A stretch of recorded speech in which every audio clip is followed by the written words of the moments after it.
Este vídeo muestra el diagnóstico de situación realizado para el segundo Plan de Empleo de Personas con Discapacidad en Andalucía. Para su elaboración se han completado varias etapas, donde se ha realizado una identificación, recolección y análisis de datos disponibles y se han desarrollado grupos de discusión y entrevistas con personas y agentes clave interesados en el plan. Veamos qué dicen los datos sobre las personas con discapacidad en Andalucía en relación con el empleo. En 2023 había 570.044 personas con discapacidad reconocidas, con un grado igual o superior al 33%, siendo el 48% mujeres. Del total, el 90% residentes en ciudades, pero con una mayor densidad en el medio rural, concentrándose en mayor proporción en mujeres en edad laboral a partir de los 45 años, y sufriendo un mayor riesgo de pobreza y exclusión social. En 2022 se registraron 380.700 personas con discapacidad en edad laboral. Las personas inactivas representan la mayor parte, de manera que 161.600 serían las personas potencialmente beneficiarias de este plan de empleo, anotando, en conjunto, una tasa de actividad y de empleo por debajo de las personas sin discapacidad y, por el contrario, una tasa de paro muy superior. Las personas con diversidad funcional en edad de trabajar suponen el 42,4% de las registradas. De ellas, más de 76.000 trabajan, 36.300 se encuentran en desempleo. Algunas más de 27.000 cuidan de su hogar, 13.000 estudian y 8.500 se encuentran en otras situaciones. El porcentaje de personas con discapacidad que no busca empleo supone en 2022 más del 70%, siendo el 20,14% población ocupada y el 9,54% población parada, estando las mujeres en peor situación laboral. Pues presentan una tasa de actividad y de paro superior a las de los hombres y un porcentaje de ocupación inferior. Por otro lado, destaca que las personas con discapacidad tienen una relación baja con la actividad, pero cuando están disponibles tienen niveles de paro inferiores a las personas sin discapacidad, más aún si hablamos de hombres con diversidad funcional. Las tasas de actividad ponen de relieve que en la disponibilidad para el empleo de las personas con discapacidad influyen tres factores. El tipo de discapacidad, mayor en quienes tienen discapacidad sensorial, seguidos de quienes tienen discapacidad intelectual.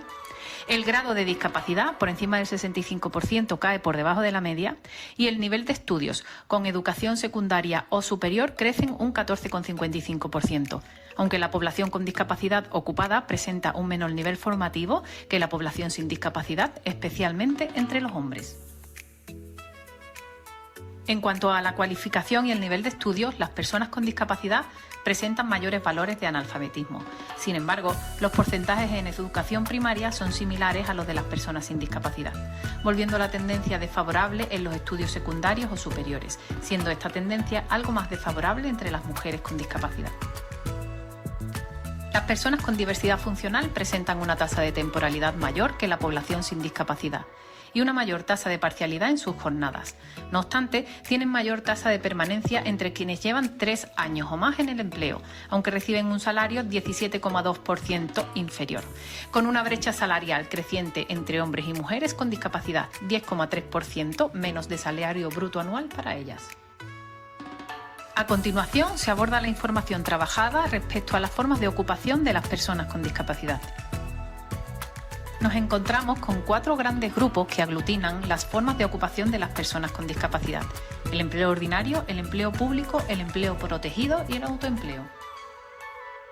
Las ayudas al empleo ordinario para empresas que contraten a personas con discapacidad se fijaron en 2023 en 214.000 euros, aumentando un 60% respecto al año anterior, pero con mucha menor relevancia que las establecidas para el empleo protegido. Las ayudas al empleo protegido en Andalucía alcanzaron en 2023 un importe concedido superior de 88,5 millones de euros, un 17% más que el año anterior.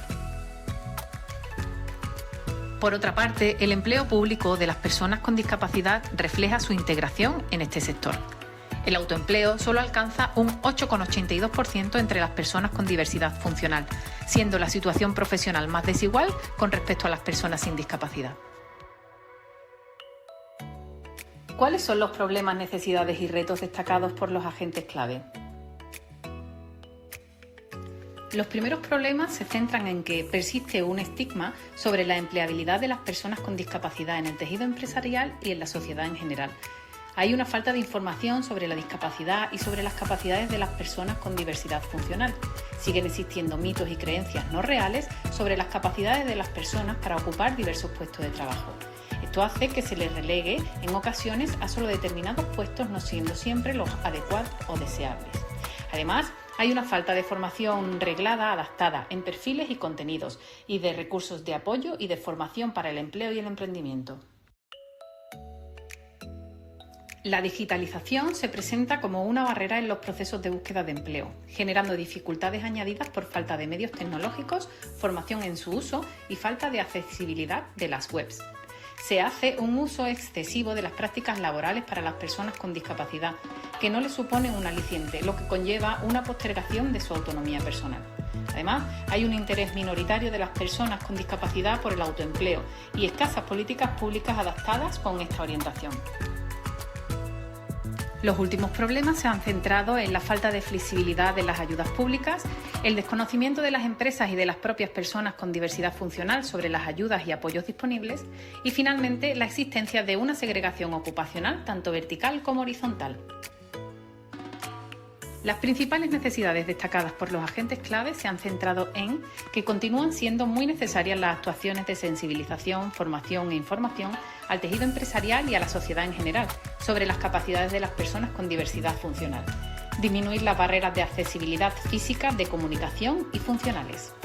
El uso que se hace de las cuotas de reserva y las medidas alternativas en grandes empresas invitan a difundir y mejorar el cumplimiento de las primeras y a estudiar el efecto de las segundas. Hay también una necesidad de mejorar las oportunidades hacia el empleo ordinario y la optimización de la figura de los centros especiales de empleo como preparadores para la inclusión efectiva en el mercado de trabajo. Hay necesidad de continuar con la promoción de la figura del asistente personal por el rol transversal que desempeña el acompañamiento. Hay una falta de datos desagregados en las fuentes oficiales para una mejor adaptación de las políticas públicas. Existe también una necesidad de aumentar la transversalidad en el tratamiento de las políticas de discapacidad y el empleo e incluir el enfoque de género en las políticas activas de empleo destinadas a las personas con diversidad funcional. Atender las necesidades específicas de las personas con discapacidad en entornos rurales y agilizar la tramitación administrativa de las ayudas para que no supongan un problema para el acceso y el mantenimiento del empleo de personas con diversidad funcional se configuran como las últimas necesidades destacadas. Por último, los principales retos indicados fueron favorecer la participación de las personas con discapacidad en el mercado de trabajo, aumentando sus tasas de actividad y ocupación, acercar los servicios de empleo a las personas con discapacidad del medio rural, mejorar la calidad del empleo de las personas con diversidad funcional, disminuyendo la segregación vertical y horizontal,